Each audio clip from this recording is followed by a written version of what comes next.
The auctioneer's gavel had barely touched wood when Lady Danbury's voice cut through the ballroom like a blade through silk. "A ring! That ring!"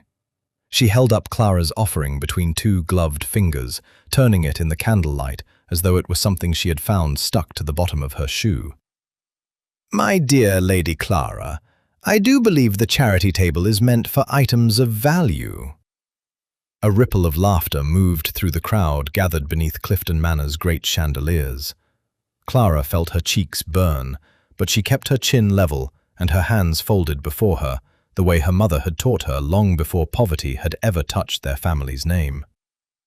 "It belonged to my late husband's grandmother," Clara said quietly.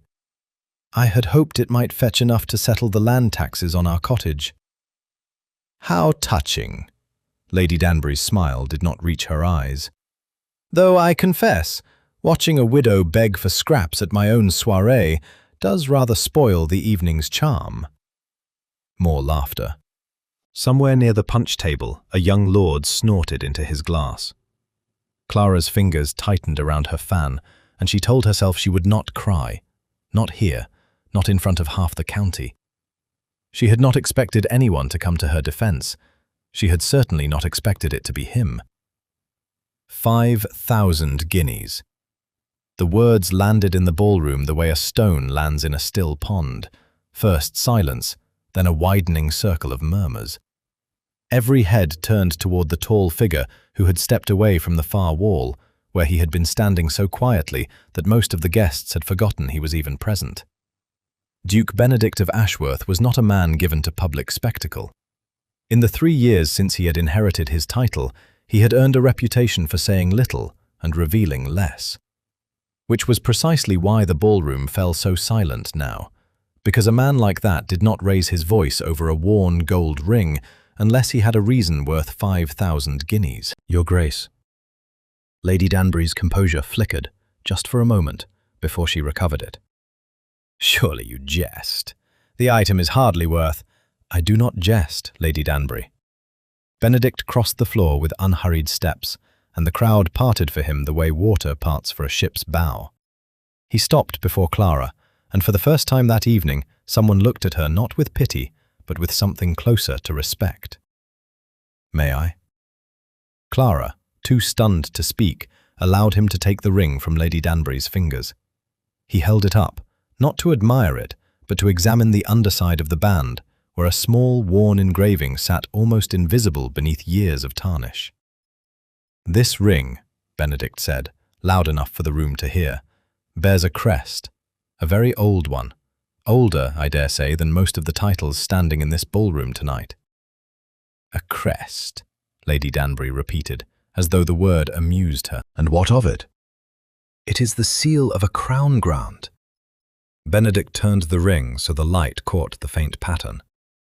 "One that, unless I am gravely mistaken, was never properly relinquished. Which would mean the estate it once secured, Blackwood Valley, was never lawfully transferred to anyone who currently claims it."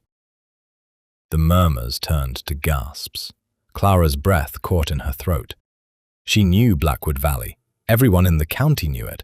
3,000 acres of rich northern farmland that had, for the last 20 years, belonged to none other than Lady Danbury's own family. Lady Danbury's smile had vanished entirely now. "That is a serious accusation, Your Grace, to make on the word of a rusted trinket." "It is not an accusation." Benedict's voice remained perfectly even, but there was something underneath it now, something colder. "It is a matter of record, and records, unlike rumors, do not care whose ballroom they are spoken in." He turned to Clara, and his expression softened, just slightly. "Lady Clara, do you know how this ring came to your husband's family?" Clara swallowed. "It was his grandmother's. She said it came from her father. I never thought much of it. It seemed such a small, plain thing." "It is not small," Benedict said, "and I do not believe it is plain at all."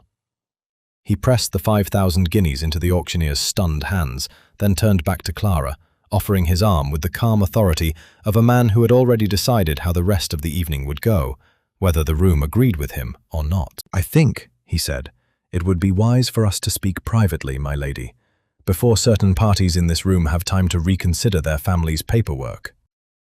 Lady Danbury's eyes had gone sharp and glassy, the look of a woman recalculating everything she thought she understood about her own fortune. Clara did not know whether to feel hope or terror, only that the ballroom, which moments ago had been laughing at her, now watched her leave on the arm of the most powerful man in the room, utterly silent. As they stepped past the great doors and into the cool autumn air, Clara finally found her voice. "Your Grace, why would you do this? You do not know me." Benedict did not answer at once. He simply glanced back once at the glittering ballroom behind them, at Lady Danbury standing frozen among her guests, and there was something in his face that Clara could not quite name. "Perhaps," he said softly, "because I know exactly what that ring means, and what it will cost us both to prove it." The porch lanterns swayed gently in the night breeze as Clara's carriage rattled to a stop beneath the manor's stone archway. She had barely settled into her seat, still shaken from the ballroom, when a firm knock sounded against the carriage door. Benedict stood there, his greatcoat collar turned up against the chill, his breath visible in the cold October air. "Forgive the hour," he said, "but I could not let you leave without explaining myself properly. What I said in there, it deserves more than a crowd of gossiping strangers to hear it." Clara hesitated, then opened the door and allowed him to climb in across from her. The driver, at Benedict's quiet instruction, moved off toward the far side of the courtyard, giving them the privacy of the still carriage while the horses were readied. "I confess," Clara said, folding her hands tightly in her lap, "I have spent the last quarter hour wondering if you have made a grave mistake, Your Grace. Or worse, if you mean to make a fool of me for sport." "I have made no mistake." Benedict reached into his coat and withdrew a small, folded paper, worn soft at its creases, clearly carried for some time. "And I have no interest in sport at your expense, my lady. Quite the opposite." He unfolded the paper carefully and held it toward the lantern light so she might see. It was a rough sketch, hand-copied from some older document, showing a seal nearly identical to the one on her ring. "My family has kept record of this crest for 3 generations, he said. "It belongs to a grant given by the Crown to a man named Josiah Hale, nearly 60 years past. Blackwood Valley was his, 3,000 acres, granted for service during the Northern surveys. When he ended, the land should have passed to his lawful heirs." Clara's breath caught. "Hale, that was my grandfather's name." Benedict nodded slowly. "I suspected as much the moment I saw the ring. The crest is unmistakable once you know what to look for." "Then how did Lady Danbury's family come to hold it?" "That," Benedict said, "is the question that has troubled my family for years without answer. My father believed the land was seized through some manner of clerical error, or perhaps something less innocent, during a period when the parish records were poorly kept. He never had proof enough to challenge it. I inherited his suspicions, along with his title, and little else to go on. Until tonight." Clara stared down at the ring on her gloved finger, turning it slowly, as if seeing it for the first time. "My husband never spoke of any of this. I do not think he knew." Perhaps he did not. These things are easily lost across a generation or two, especially when there is no reason to look for them. Benedict's gaze was steady, careful. "But the ring alone will not be enough, Lady Clara. A crest proves lineage. It does not prove ownership. For that, we require the original charter, the physical document, bearing the Crown's own seal, confirming the grant was never lawfully surrendered." "And where might such a thing be found, after 60 years? "That," Benedict admitted, "I do not yet know with certainty. But I have reason to believe it was placed for safekeeping in one of the old parish archives to the north, likely alongside your grandfather's other papers. Chapels of that era often served as the only secure record-keeping available to families without means to store documents in the city." Clara studied him for a long moment, the lantern light flickering across his face, and something in her chest tightened with a feeling she could not quite place, not quite hope, not quite fear, but some uneasy cousin of both. Why does this matter so greatly to you, Your Grace? You stand to gain nothing from returning Blackwood Valley to a widow you met not 2 hours past. Benedict was quiet for a moment, and when he spoke again, his voice had lost some of its formal edge. My father was gone believing an injustice had been done and that he had failed to correct it. I have carried that failure as though it were my own, though I never understood how to remedy it, until I saw that ring tonight. Call it duty if you like, or call it the settling of an old debt owed by my family to yours. A debt I did not know existed. Nor did I, until this evening made it plain. He leaned forward slightly. I will not pretend the road ahead is simple. Lady Danbury will not surrender 3,000 acres without a fight, and she has resources, solicitors, connections, perhaps worse. If she suspects what that ring truly is, she will move quickly to secure her claim before we can challenge it. Clara's fingers curled around the ring protectively. Then we must move quickly ourselves. We must travel north to St. Jude's Parish before word of tonight reaches Lady Danbury's ears, if it has not already. Benedict's expression turned grave.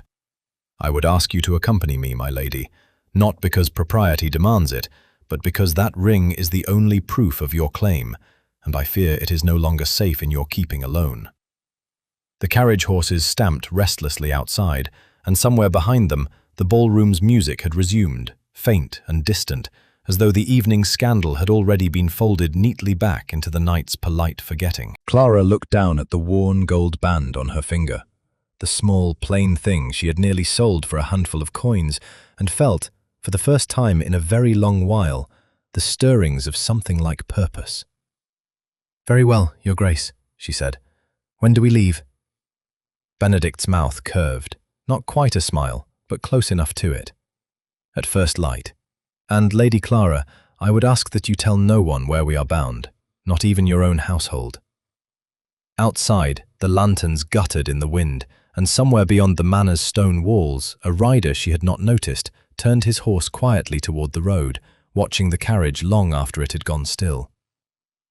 The coaching inn at Oakridge sat at the crossing of 2 muddy roads, its chimney smoke curling lazily into a grey morning sky. Clara had never been so grateful for the smell of wood smoke and strong tea as she was when Benedict helped her down from the carriage, her legs stiff from hours of travel over rutted country lanes. We shall rest the horses no more than half an hour, Benedict said, glancing toward the stable yard. I would rather we reach the northern hills before nightfall.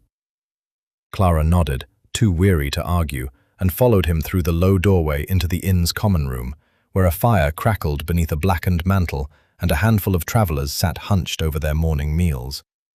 She took a seat near the window while Benedict spoke quietly with the innkeeper, and it was there, watching the yard through the wavering glass, that she first noticed the 2 riders. They had arrived not long after their own carriage, dismounting near the far end of the stable yard with an air of men who wished to appear idle. But Clara had spent enough years watching her late husband's tenants work the land to recognize the difference between a man resting and a man waiting. These 2 did not rest. Their eyes moved constantly, to the inn door, to the carriage, to each other. Your Grace, she said quietly, when Benedict returned to the table. There are 2 men in the yard. I do not think they are here for breakfast.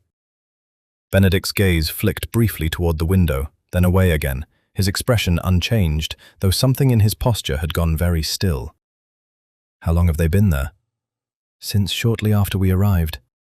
Describe them. Clara did, as plainly as she could, one broad-shouldered in a dark riding coat, the other leaner, with a scar across his brow that caught the pale morning light.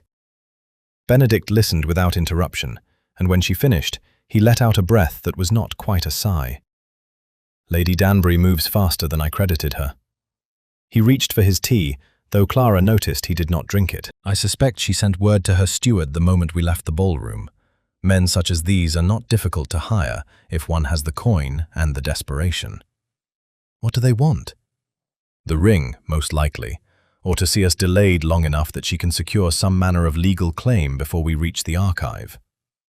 Benedict set down his cup. Either way, we cannot allow them to follow us to St. Jude's. If they learn where the charter is kept, Lady Danbury's solicitors could have it destroyed before we ever lay eyes upon it. Clara's stomach twisted. Then what do we do? Benedict was quiet for a moment, his eyes moving thoughtfully toward the stable yard, then back to the room, then to the innkeeper counting coins behind his worn wooden counter. Slowly, something like a plan settled across his features. "We give them a carriage to follow," he said, "just not ours." He rose and crossed to the innkeeper, speaking low and urgent words that Clara could not fully hear, though she caught the glint of coin passing between them. When he returned, there was a new sharpness in his eyes, the look of a man who had spent more of his life managing estates and disputes than he cared to admit. "The innkeeper has a driver willing to take our carriage south, toward London, with a passenger bundled in your travelling cloak," Benedict explained. "From a distance, in poor light, it will pass well enough as you. Our friends outside will have little reason to doubt it, especially once they see it leaving in a hurry." "And what of us?" "We go north, on horseback, along the drovers' paths through the hills, where a carriage cannot easily follow." He glanced at her plain travelling boots with something close to relief. "I hoped you might not have worn your finest slippers today, my lady."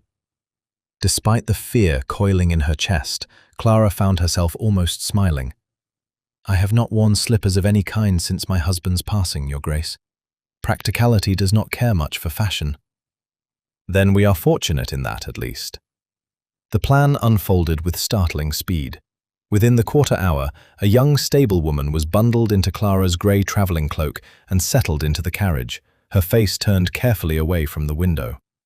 The driver cracked his whip the moment the yard was clear, and the carriage rattled south down the London road at a pace calculated to draw exactly the kind of attention Benedict intended.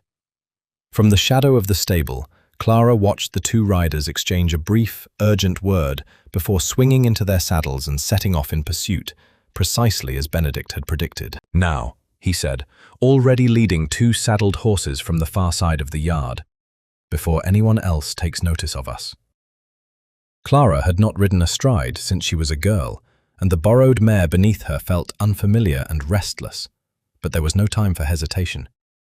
Benedict mounted with the ease of a man raised to horseback, and together they turned away from the main road, toward a narrow track that climbed into the low northern hills, half hidden beneath overhanging birch and thorn.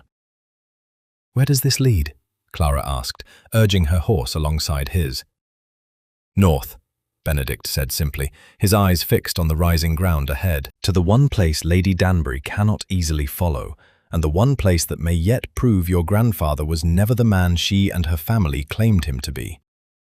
Behind them, the inn's chimney smoke faded into the pale morning sky, and the sound of the departing carriage grew fainter with each passing mile, until at last there was nothing left but the wind through the hills and the long road still ahead. By early afternoon, the hills had given way to a scattering of stone cottages and a small livery yard where the drover's path met a wider country lane. Clara's legs ached from hours in the saddle, and she was grateful when Benedict finally reined in before the low stable building, its yard busy with a farrier's hammering and the smell of fresh hay. "We shall change horses here," he said, dismounting and helping her down. "Ours have earned a rest, and fresh mounts will see us to St. Jude's before dark." While the stable boy led their tired horses away, Clara found a low wooden bench beneath the eaves and sat, rubbing feeling back into her hands.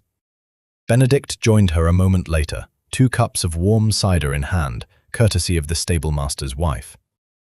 "You have said very little these past few hours," he observed, offering her a cup. Clara accepted it, wrapping her cold fingers around the clay for warmth, but did not drink. "I have been thinking, Your Grace, turning things over in my mind, as one does on a long ride with nothing but hills for company." "And what conclusions have you reached?" She hesitated, watching the farrier's hammer rise and fall against the anvil. "That I do not fully understand why you are doing this. A duke does not ride half a day through drovers' paths, evading hired men, for the sake of a widow's misplaced ring. Not truly. There must be something more to it than an old family debt." Benedict was quiet for a moment, turning his own cup slowly in his hands. "You believe I pity you?" "I believe," Clara said carefully, that pity is often mistaken for kindness, and I have had my fill of both this past year. Since my husband gone, I have been offered charity by half the county, and every offering came wrapped in the same quiet expectation that I ought to be grateful and small and grateful for being small. I would rather know the truth than be handled gently, Your Grace. Something shifted in Benedict's expression, not offense, but a kind of respect Clara had not expected to see there. He set down his cup and looked at her directly. Then I shall give you the truth plainly, and you may judge for yourself whether it satisfies you. He drew a slow breath.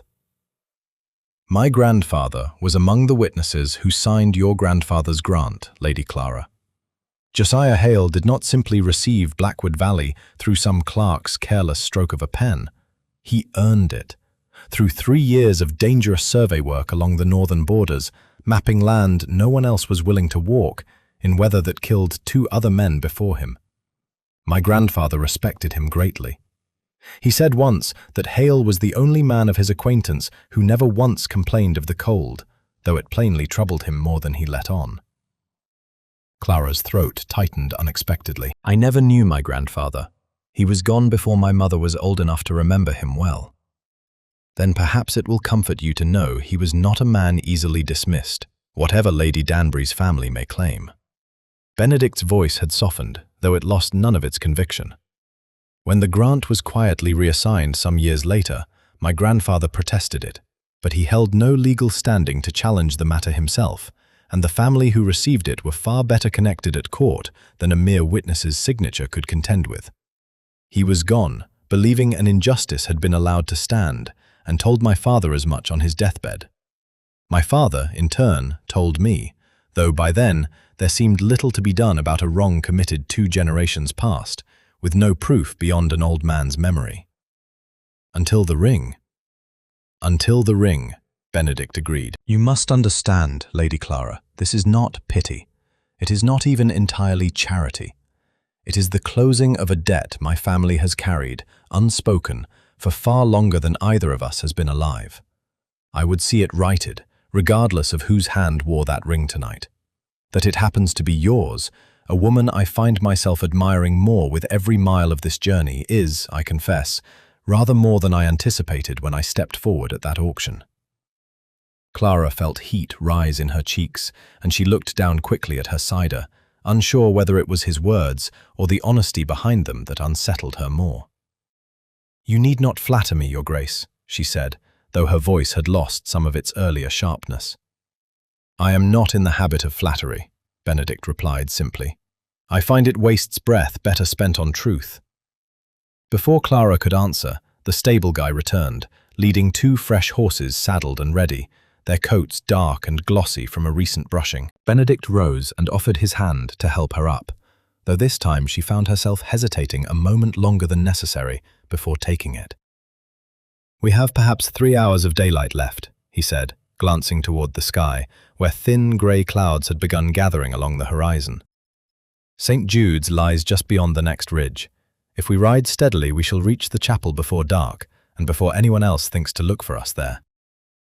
Clara mounted her fresh horse, steadier now than she had been that morning, and cast one last glance back toward the way station as they set off, toward the ordinary little yard where, for a handful of quiet minutes, a duke had spoken to her not as a widow to be pitied, but as an equal owed the truth. The road ahead climbed steadily into the hills, and somewhere beyond the gathering clouds, St. Jude's waited with its buried secrets, and the wax seal upon Clara's ring seemed, for the first time, less like an old woman's trinket and more like the key to everything her family had lost. They had ridden through the last hour of daylight and into a stretch of moonless dark before the spire of St. Jude's finally rose above the tree line, black against a sky just beginning to pale at its eastern edge. Clara had never been so relieved to see a building in her life, however small and weathered it appeared beneath the gathering mist. They had slept only briefly, sheltered in the lee of a stone wall not far from the chapel grounds, taking turns to watch the road behind them. By the time the sky had properly lightened, Clara's whole body ached with a tiredness she had not known since her husband's final illness, when sleep had become a luxury she rarely permitted herself. Benedict knocked upon the chapel's heavy oak door as the first birds began stirring in the hedgerows. It was some time before it opened, revealing an elderly vicar in a nightcap, his lined face creased with sleep and mild suspicion. "Forgive the hour, Father," Benedict said. "I am the Duke of Ashworth, and this is Lady Clara Hale. We have travelled through the night on a matter of some urgency, one concerning the old parish archive." The vicar's eyes moved between them, taking in their travel-worn clothes and tired faces, before something like recognition flickered across his features. "Ashworth? Your grandfather visited this parish once, many years past, if I recall my own father's stories rightly. He asked after records belonging to a family named Hale." Clara's breath caught. "You know of my grandfather?" "I know of the name," the vicar said carefully, stepping aside to allow them in from the cold. "Whether I know more than that, my lady, I could not say until I have had my tea and my wits properly about me. Come in, come in. You look as though you have not slept a full night between you, which I dare say is likely true." The chapel's interior was small and plain, its stone walls bare save for a few faded tapestries and the pale light beginning to filter through narrow windows.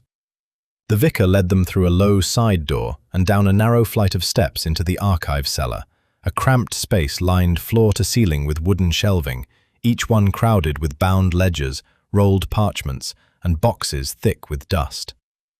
"Parish records mostly," the vicar explained, lighting a lantern against the cellar's gloom. "Births, deaths, land disputes settled by the old circuit courts. Families from 3 counties once trusted their papers to this cellar, back when travelling to the city archives was neither safe nor affordable for most. It has not been properly sorted in longer than I care to admit." Clara looked at the shelves with a sinking heart. There were hundreds of volumes, perhaps more, their spines faded and unlabeled, their contents entirely unknown without opening each one in turn. "We are searching for a land charter," Benedict said, "concerning a grant to Josiah Hale, made some 60 years past. It would have been filed alongside whatever other papers his family entrusted to this parish." The vicar rubbed his chin thoughtfully. "Hale, yes, I believe there is a section given over to families from the Northern Survey years, though I could not tell you precisely where without searching myself. My predecessor was diligent about record-keeping, if not always tidy about where he kept things." For the better part of 2 hours, the 3 of them worked through the shelves by lantern light, Clara's fingers growing black with dust and old ink as she opened ledger after ledger, searching for any mention of her grandfather's name. The cellar was cold and close, and more than once she felt despair creeping in at the sheer volume of paper surrounding them, each ledger a small mountain of some other family's forgotten business. It was Benedict who finally called out, his voice sharp with restrained excitement, from a shelf tucked into the cellar's furthest corner. "Here, a section marked for the survey commissions, 1750 through 1770. He pulled down a thick, water-stained volume and laid it open across a low table. "If your grandfather's papers were filed with any care at all, they ought to be within these pages." Clara moved to his side as he turned the brittle pages carefully, each one crackling with age. Names passed beneath the lantern light, surveyors, witnesses, dates of service along the northern borders, until, finally, Benedict's finger stopped upon a single line, the ink faded but legible. "Josiah Hale, Surveyor, Northern Commission, years 1758 to 1761. Grant awarded, Blackwood Valley, witnessed this day by Lord Ashworth and 2 others." Clara stared at the words, her chest tight with an emotion she could not name, not quite triumph, not quite grief, but something woven tightly between the two. "It is true," she whispered. "All of it. He was real. He earned this." "He did," Benedict said quietly, and there was something in his voice, some private relief of his own, as though he too had needed to see the proof laid plain before he could fully believe his grandfather's old stories. "Though this entry alone will not be enough to reclaim the land. It confirms the grant existed, but we require the charter itself, bearing the Crown's seal, to challenge Lady Danbury's claim in any court that matters." The vicar, who had been listening with growing interest, tapped the ledger's spine thoughtfully. If the charter was filed alongside this record, it would not be loose among these shelves, Your Grace. Documents of that importance were often sealed within the family's own ledger, hidden from casual eyes. Might I suggest you look for something bearing the Hale name directly, a personal volume, rather than a parish record? Clara's mind raced back through years of half-remembered stories, her mother's occasional mention of an old trunk, packed away and forgotten, said to have belonged to a grandfather she had never known. "There may be such a ledger," she said slowly, "though I fear it was never kept here at all." Benedict's eyes met hers, sharp with sudden understanding as the first full light of morning began creeping through the cellar's narrow windows above them. "You said it was never kept here," Benedict said, watching her carefully. "And yet something in your face tells me you have remembered otherwise." Clara pressed a hand to her forehead, trying to draw the memory into clearer focus. "My mother spoke of it only once, and even then only in passing. She said my grandfather did not trust his own household with certain papers, that he entrusted a small strongbox to a country parish for safekeeping, somewhere north of where he had once surveyed. I never thought to ask which parish. It seemed at the time a story of little consequence." The vicar's eyebrows rose. "A strongbox, you say? That would not be shelved among the general parish records, my lady. Such items were more often kept apart, in the vault beneath the altar itself, reserved for matters the family wished protected from fire, theft, or prying eyes." "Then we must look there," Benedict said, already moving toward the narrow stone stairway that curved further downward, past the cellar they had just searched, into darkness deeper still. The vault beneath St. Jude's altar was a small, low-ceilinged chamber, colder than the cellar above, its walls lined not with shelves, but with iron-bound boxes, each stamped with a family crest or initials worn nearly smooth by time. The vicar moved among them slowly, murmuring names under his breath, until at last he paused before a modest wooden box near the back, its surface darkened with age, a faint H pressed into its lid. "Hale," he said simply, lifting it with some effort onto the low stone table at the chamber's center. Clara's hands trembled as she reached for the lid. It resisted at first, swollen shut by decades of damp, until Benedict added his own strength beside hers, and together they forced it open with a groan of old hinges. Inside lay a modest collection of papers, wrapped in oiled cloth to guard against moisture, letters, a small leather-bound diary, and beneath them all, a single folded document, its parchment thick and yellowed, sealed shut with a ribbon long since faded from its original color. Clara lifted it with careful hands and unfolded it upon the table. The handwriting was formal, precise, unmistakably official, laying out in dense legal language the granting of Blackwood Valley to Josiah Hale in recognition of service to the Crown's Northern Survey Commission. Her eyes moved quickly down the page, searching for the one mark that would make the document more than mere paper. Her heart sank.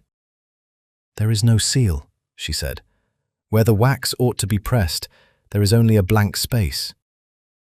Benedict leaned closer, studying the document with a frown. "You are right. The charter was drafted and witnessed, but never formally sealed. Without the Crown's wax impression, it holds no more legal weight than any private letter." "Then it is worthless." Clara's voice cracked with the despair she had not expected to feel so sharply. Not after everything they had risked to reach this cellar. "We have ridden 2 days, evaded armed men, and searched half of England's dust for a document that proves nothing at all." "Not worthless," Benedict said slowly, though his own expression had turned thoughtful, almost puzzled. "Merely incomplete. Charters of this nature were sometimes drafted in duplicate, particularly for grants involving disputed or newly surveyed land, one copy sealed and kept by the Crown's own archive, the other left unsealed with the recipient, pending some final confirmation." "What manner of confirmation?" Benedict's gaze drifted, almost unconsciously, toward Clara's hand, toward the worn gold ring still upon her finger. "A ring bearing the matching crest, my lady, was sometimes used in place of a formal wax seal when circumstances made a return to the capital impractical. the impression pressed directly into softened wax, applied by the recipient's own hand in the presence of a witness of standing. Clara stared down at her ring, understanding dawning slowly, cold and strange. "You mean to say the ring is not merely proof of my lineage, it is the missing seal itself?" "I believe it may be precisely that." Benedict's voice had quickened with something close to excitement, though he kept it carefully controlled. "If we press the ring's crest into fresh wax upon this very document, in the presence of a witness such as Father here, it may yet stand as a lawful completion of the original grant, 60 years delayed, but no less valid for the wait." The vicar, who had been listening with growing fascination, nodded slowly. "It is unusual, Your Grace, but not without precedent. I have read of such practices in older ecclesiastical records, from a time when travel to London was measured in weeks rather than days. If witnessed properly and recorded in the parish's own hand, it would carry weight before any circuit court worth the name." Clara looked down at the ring, then at the blank space upon the ancient parchment, and felt the full weight of what they were about to attempt settle upon her shoulders. 60 years of injustice, waiting quietly in a locked box beneath a country altar, for a widow and a duke to finish what her grandfather had never been given the chance to complete. "Then let us finish it," she said, her voice steadier than she felt, "before anyone thinks to stop us." Benedict was already reaching for a stub of sealing wax from the vicar's small store of altar supplies, warming it carefully over the lantern's flame, when the sound of hurried footsteps echoed suddenly from the stairway above them, followed, a moment later, by raised voices at the chapel door. The voices above grew louder, sharp with impatience, and Clara felt her stomach drop as she recognized the tone of men accustomed to being obeyed without question. "Stay here," Benedict said quietly, already moving toward the vault stairway. "Father, if you would keep Lady Clara from view."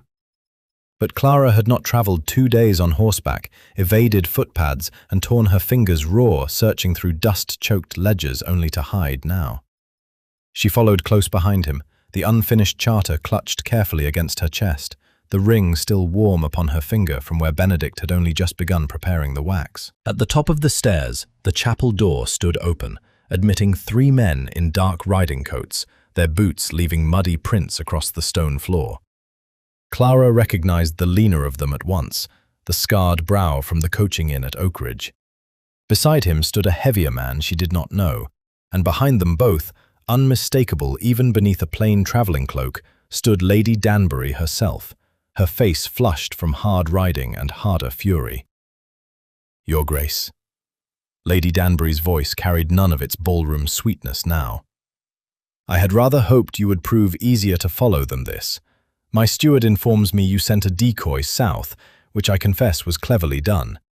Fortunately, I know these hills rather better than you credited."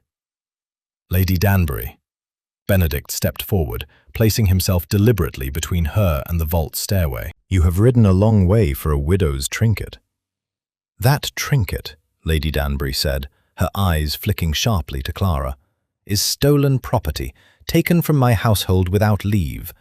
I have come to reclaim it, along with whatever papers you have no doubt been digging for beneath this parish's floorboards."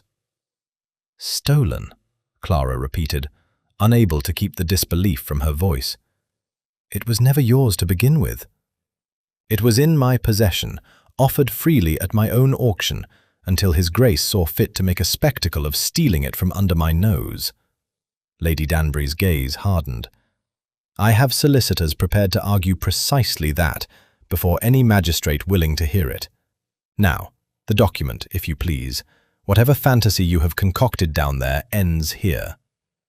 The heavier man beside her took a step forward, and Clara felt Benedict's hand close briefly, protectively, around her wrist.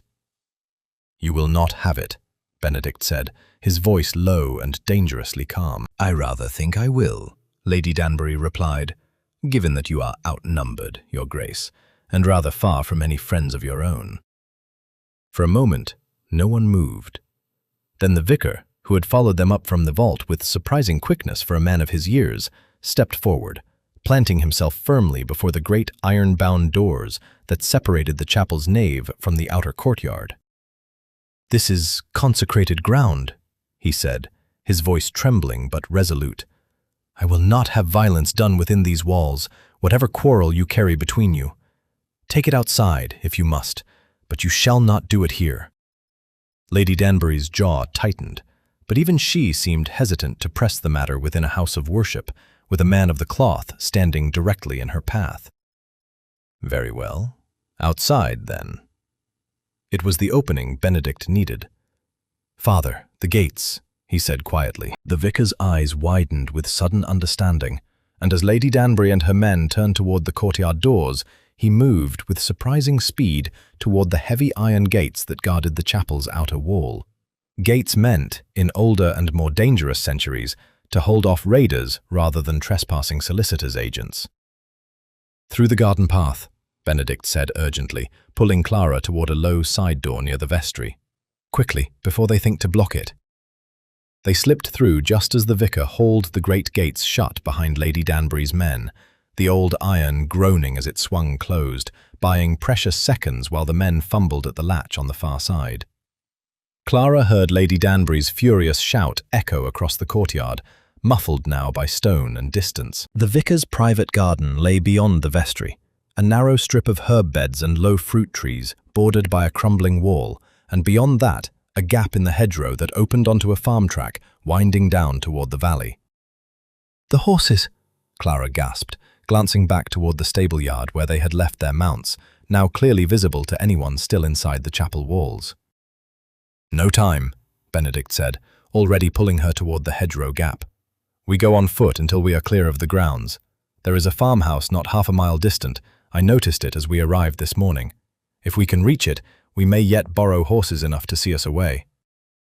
They ran through the garden, the charter still clutched tight against Clara's chest, her skirts catching on low branches as Benedict half-guided, half-pulled her toward the gap in the hedge. Behind them, the shouts grew louder, and the sound of the iron gates finally giving way beneath determined hands sent a fresh jolt of fear through her chest. "Faster," Benedict urged, and Clara did not need telling twice. They broke through the hedgerow gap just as the first of Lady Danbury's men rounded the vestry corner, and ahead of them, the farm track wound down through low autumn fields toward a distant curl of chimney smoke. Safety, if they could only outrun the men now surely gaining ground behind them, and outpace the fury of a woman who had never once in her life accepted losing.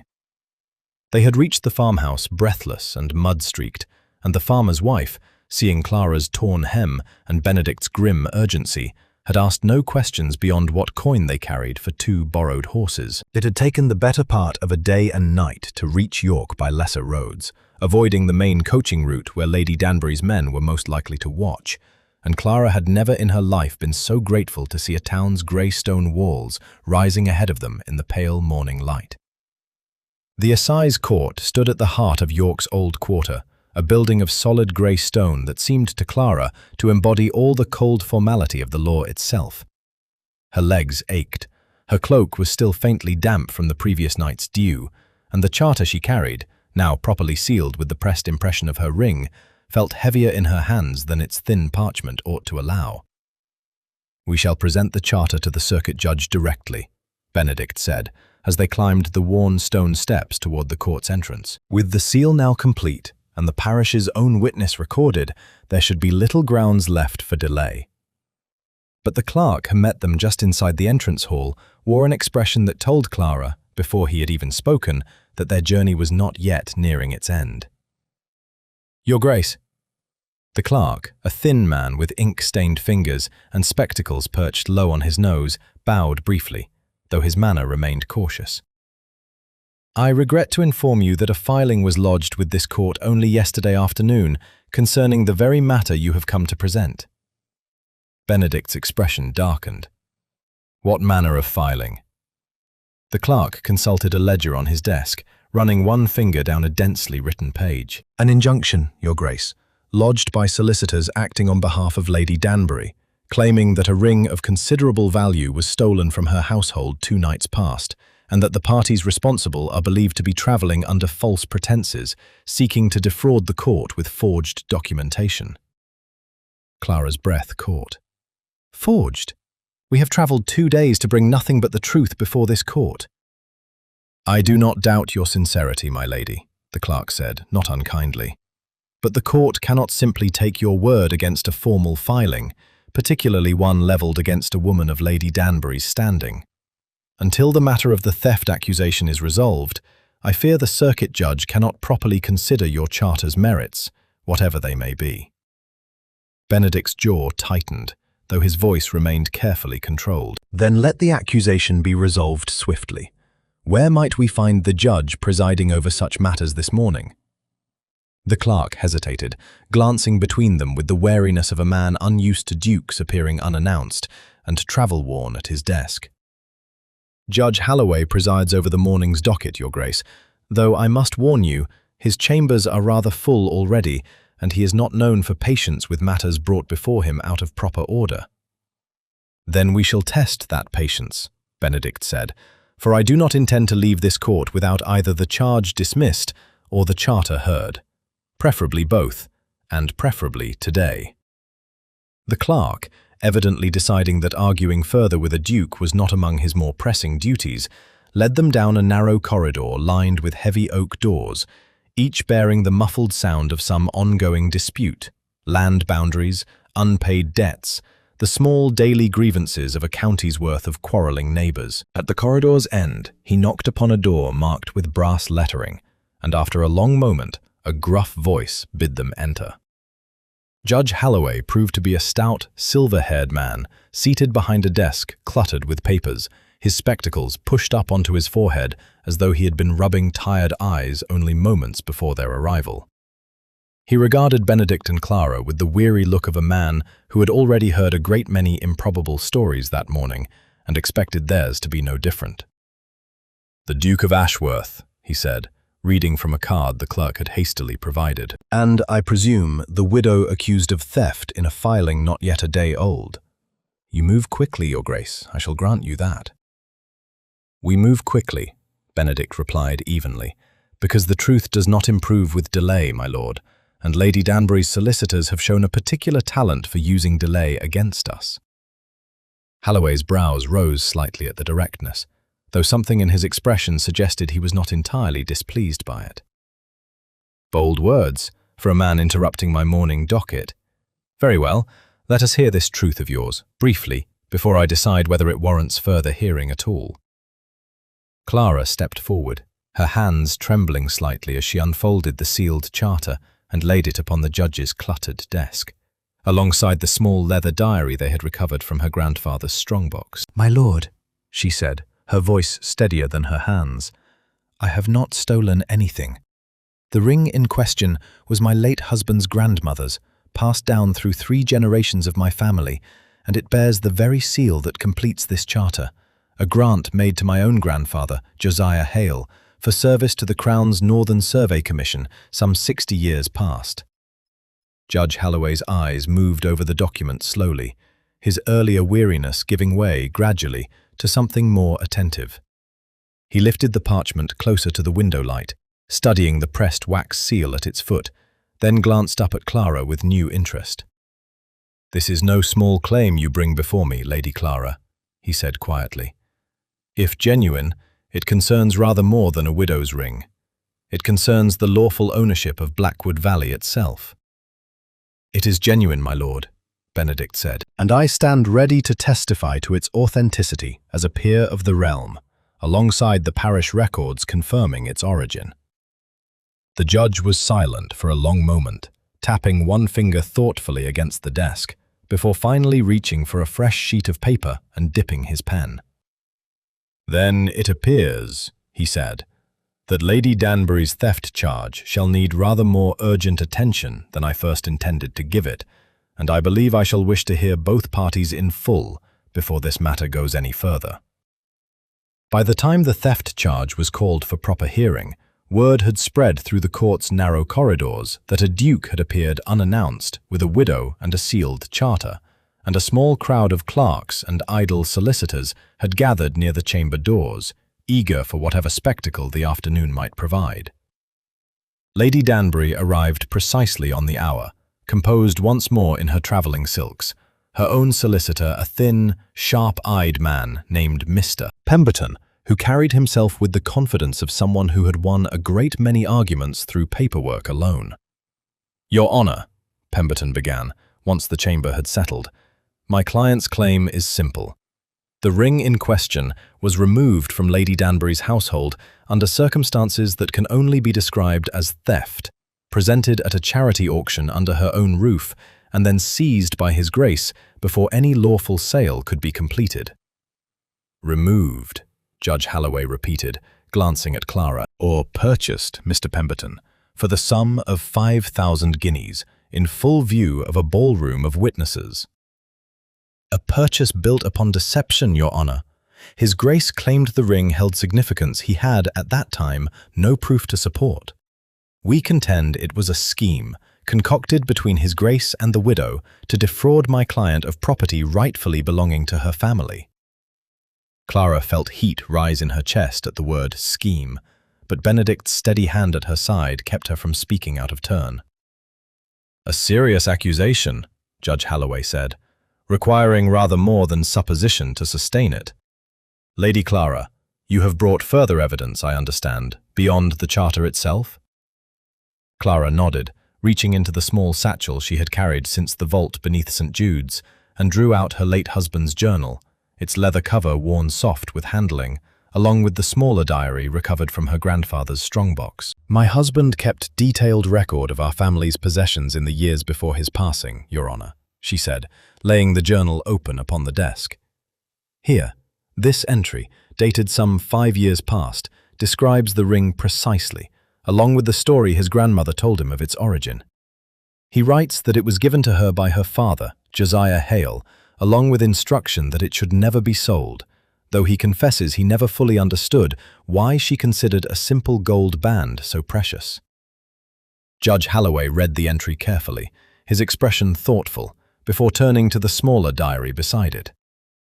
"And this?" "My grandfather's own hand, Your Honour, recovered only yesterday from a strongbox held in trust at St. Jude's Parish these 60 years past. It describes his years surveying the northern borders and the grant awarded him for that service, the very grant now sealed within the charter before you." Mr. Pemberton shifted uneasily. "Diaries and journals prove little, Your Honour. They are private writings, easily embellished, impossible to verify against any independent record. They are not, however, easily forged across 3 separate hands spanning 60 years and independently corroborated by parish records held at St. Jude's, which His Grace and Lady Clara did not so much as know existed until 2 days past." Judge Halloway removed his spectacles, rubbing the bridge of his nose. "Mr. Pemberton, I have sat this bench 11 years, and I have seen a great many fraudulent claims brought before me. This is not among them. The consistency of the evidence, gathered across 3 separate sources, speaks rather more convincingly than your client's single accusation of theft." Lady Danbury's composure finally cracked, just slightly, a flush of colour rising in her cheeks. "Your Honour, my family has held Blackwood Valley for 20 years. Surely some allowance must be made for—" "For what, Lady Danbury?" the judge asked, not unkindly, though there was steel beneath his words. "For the passage of time obscuring an old injustice. I confess some sympathy for your position, but sympathy is not a foundation upon which lawful title may be built when a properly witnessed and sealed grant stands unchallenged before me." Benedict stepped forward then, his voice calm, but carrying the weight of a man who had waited a long while to say these words aloud. "Your Honour, I stand as witness that my own grandfather signed as one of the original witnesses to this grant, a fact recorded plainly within the parish ledger of St. Jude's. I have no personal interest in the outcome of this matter beyond seeing an old wrong finally set right, 60 years overdue." Judge Halloway studied the charter once more, then set it down with an air of finality. "The theft accusation, Mr. Pemberton, I find wholly without merit, and I dismiss it accordingly.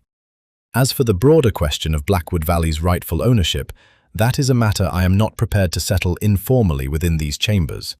It deserves a proper hearing before the full Chancery, with both parties given fair opportunity to present their claims. "When, Your Honour?" Clara asked, her heart pounding. "Tomorrow morning," the judge said, "given the urgency both parties have shown in bringing this matter before me with such haste. I shall summon the necessary officials tonight. Lady Danbury, I trust you and your solicitor will use the intervening hours to prepare whatever defence of your family's claim you believe strongest." Lady Danbury rose stiffly, her earlier confidence replaced by something colder and more calculating. "Oh, I assure you, Your Honour, I shall."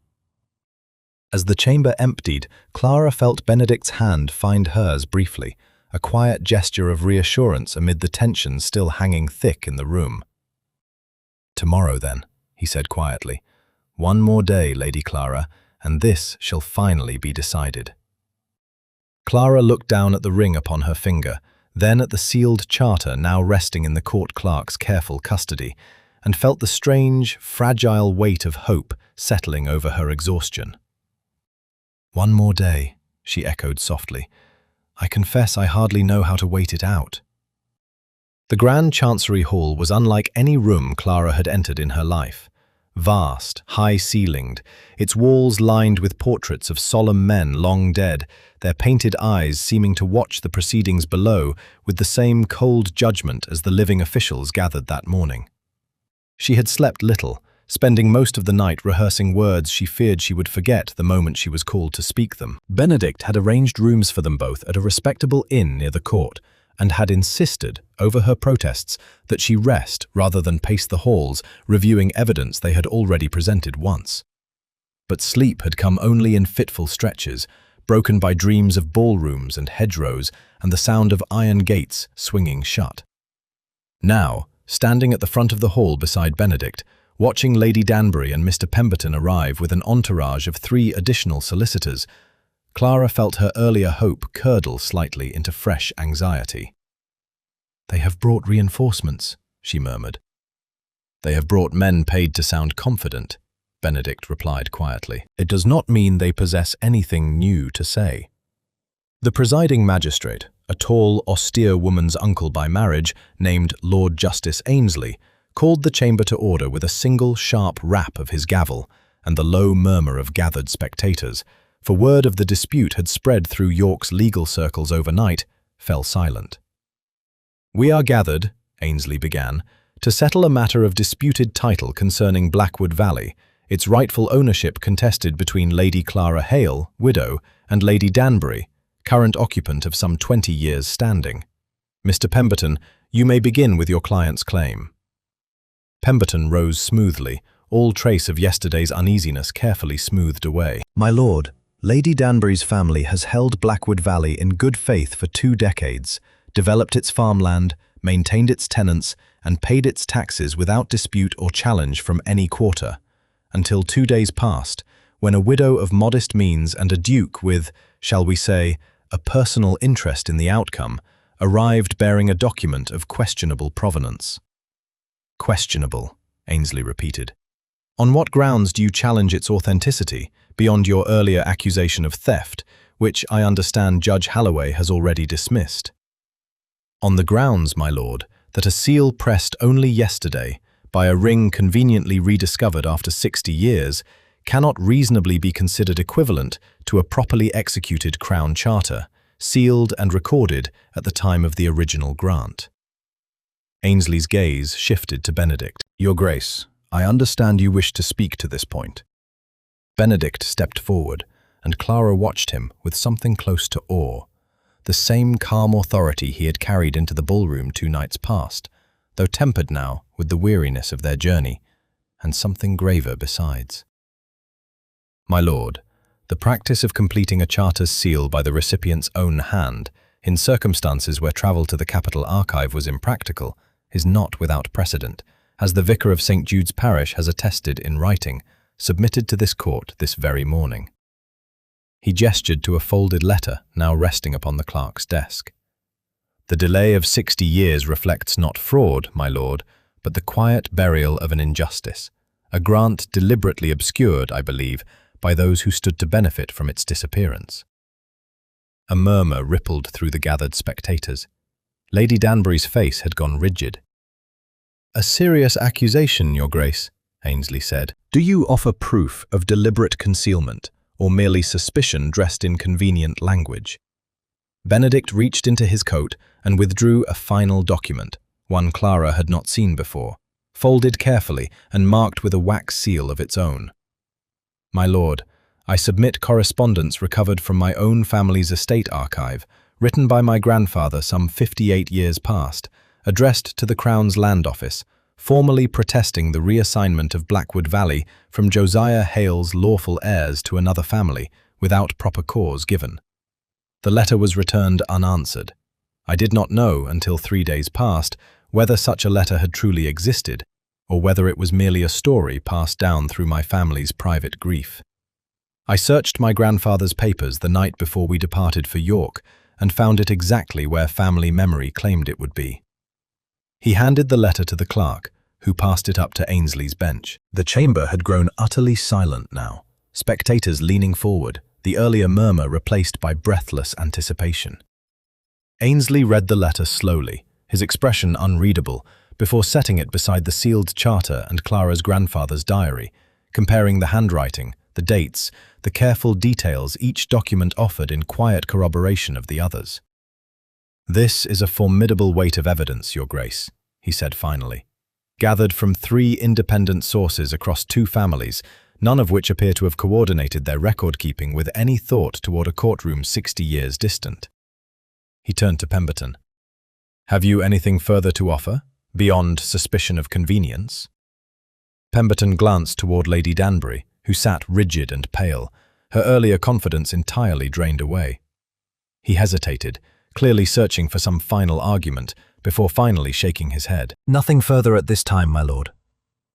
Ainsley was quiet for a long moment, studying the assembled documents once more, before setting down his pen with an air of quiet finality. "It is the judgment of this court," he said, his voice carrying clearly through the hushed chamber, "that the original grant of Blackwood Valley to Josiah Hale was never lawfully surrendered, and that the charter presented before me, properly completed and witnessed, stands as full and lawful proof of Lady Clara Hale's rightful inheritance.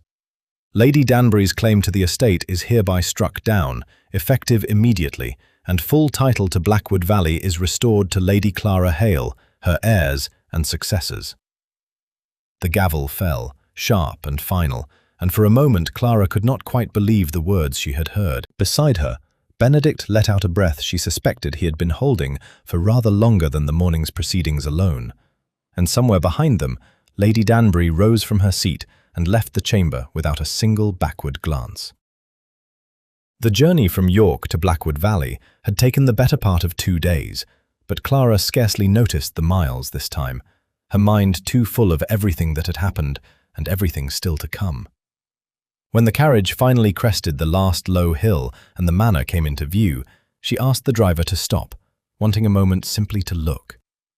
It was not a grand house, not in the way Clifton Manor had been grand, all polished marble and gleaming chandeliers. Blackwood Valley's manor was older, built of solid grey stone softened by decades of ivy, its windows catching the last amber light of the setting sun. The fields beyond stretched wide and gold with the last of the autumn harvest, tended, she now understood, by tenants who had spent 20 years working land that had never truly belonged to the family, collecting their rents. "It wants a great deal of care," Benedict said, coming to stand beside her as she stepped down onto the gravel drive. "Lady Danbury's family maintained the fields well enough, but the house itself has been neglected these past years, from what the steward tells me." "Then it shall have care," Clara said. "I have neglected nothing in my life that I did not have to, Your Grace, and I do not intend to begin with the one thing my grandfather worked so hard to earn." They walked together up the worn stone steps, past a household staff gathered uncertainly at the entrance, unsure, it seemed, whether to greet their new mistress with welcome or wariness. Clara addressed them each in turn, learning their names, asking after their duties, and by the time the sun had fully set, something in the manor's quiet had begun to soften, as though the house itself had been waiting a long while for someone to simply ask after it. It was later, as the household settled and the first stars appeared over the valley, that Clara found her way out onto the terrace overlooking the fields, wrapped in a borrowed shawl against the evening chill. Benedict joined her there a short while after, 2 cups of warm wine in hand, and for a long moment they simply stood together in silence, watching the last light fade from the hills. "I still can hardly believe it," Clara said finally. 3 days passed. I stood in a ballroom being mocked for a ring I nearly sold for a handful of coins. Now I stand on the terrace of an estate I did not know existed, restored to a name I barely remember carrying. "You carried it better than you credit yourself," Benedict said. "Not every widow offered charity would think to question it, as you did in that carriage 2 nights past. Not every woman handed an old family story would insist on proving it true, through hedgerows and hired men and a chapel vault, rather than simply accepting whatever comfort was offered her." Clara smiled faintly, turning her cup slowly in her hands. "I have had little patience for comfort since my husband's passing. I found it easier, somehow, to fight for something true than to accept something merely kind." "A sentiment I find I share rather more than I expected to before this week began." Benedict's gaze had turned toward the darkening fields, though there was something thoughtful in his expression, as though he were weighing words carefully before releasing them. "I confess, Lady Clara, I did not anticipate how this journey would end when I first stepped forward at that auction. I expected, at most, to settle an old family debt and return quietly to my own affairs, my conscience finally at ease. And now? Now I find myself standing on the terrace of an estate that is not mine, reluctant to return to affairs that suddenly seem rather dull by comparison." He turned to face her fully. "Blackwood Valley will require careful management, Lady Clara. New tenants' agreements to draft, boundaries to survey properly this time, accounts to untangle from 20 years of another family's careless keeping. I do not offer my continued assistance out of pity, nor out of any sense of remaining debt. That, I believe, has been fully repaid these past 3 days." Clara studied him carefully in the fading light. "Then why offer it at all?" "Because I find I do not wish this to be the end of our acquaintance," Benedict said simply. "Because watching you insist upon the truth, when it would have been so much easier to accept defeat, has taught me rather more about resolve than I learned in 3 years of managing my own estate. And because, Lady Clara, I would rather be useful to you as an equal partner in this land's future than remembered merely as the duke who once made a scene at a charity auction." Clara felt warmth rise in her chest, unlike the frantic fear of the past 3 days, something quieter and steadier settling in alongside it. "You assume I require a partner at all, Your Grace?" "I assume nothing," Benedict said, a faint smile touching his mouth for the first time in what felt like days. "I merely offer and leave the choosing entirely in your hands, as it ought to be, given that this is your land, your name, your grandfather's legacy finally restored." Clara looked out over the darkened fields, imagining them come spring, green and full and properly hers, tended by people who would no longer wonder whether their labor served a rightful owner or merely a comfortable thief. She thought of the ballroom 3 nights past, of Lady Danbury's cruel laughter, and of how very far that laughter now seemed from where she stood. "Very well, Your Grace," she said at last, extending her hand, not for him to kiss, but simply to shake, as one equal might offer another. "Partners, then. Though I warn you, I do not intend to be managed quietly, however grand your title." Benedict took her hand and shook it firmly, his smile widening into something genuine and unguarded. "I would expect nothing less, Lady Clara. Blackwood Valley, I suspect, has waited 60 years for someone unwilling to be managed quietly at all."